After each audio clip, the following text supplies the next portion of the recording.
ऐसा लग रहा है फिलहाल रूसी हमलों के निशाने पर खार्किव है। खार्किव में रूसी हमले से जबरदस्त तबाही मची है।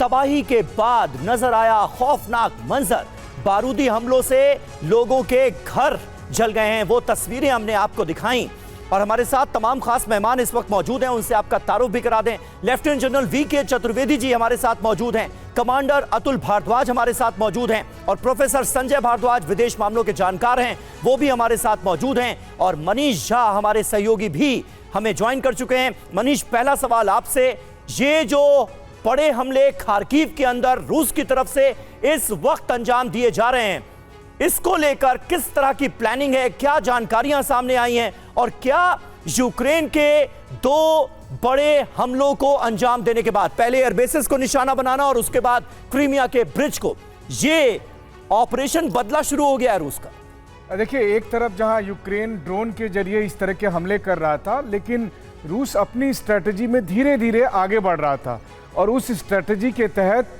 रूस का मकसद था खार्किव में अच्छी बढ़त हासिल करना और दूसरा सुमी पर कब्जे करना।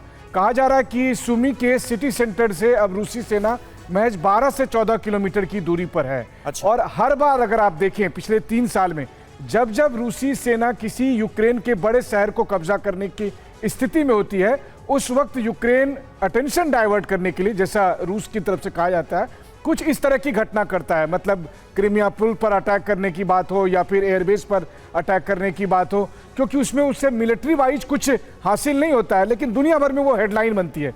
वहीं दूसरी तरफ रूस की सेना अब सुमी पर कभी भी कब्जा करने का ऐलान कर सकती है, उसके लिए वो काफ़ी हद तक आगे बढ़ चुकी है। खार्किव की भी पोजीशन वही है कि बेलगोरोद के जस्ट अपोजिट में खार्किव शहर है, उसको भी आगे बढ़ रहे हैं, क्योंकि पुतिन की स्ट्रेटेजी है कि उस बफर जोन को पूरी तरह से क्रिएट कर देना, जिसके बाद उसे लगता है कि रूस पर आक्रमण करना उतना आसान नहीं रहेगा यूक्रेन के लिए। बिल्कुल, तो व्लादिमीर पुतिन लगातार इस तरफ बढ़ रहा और लगातार विस्तार करने की कोशिश पुतिन की तरफ से बफर जोन के लिए।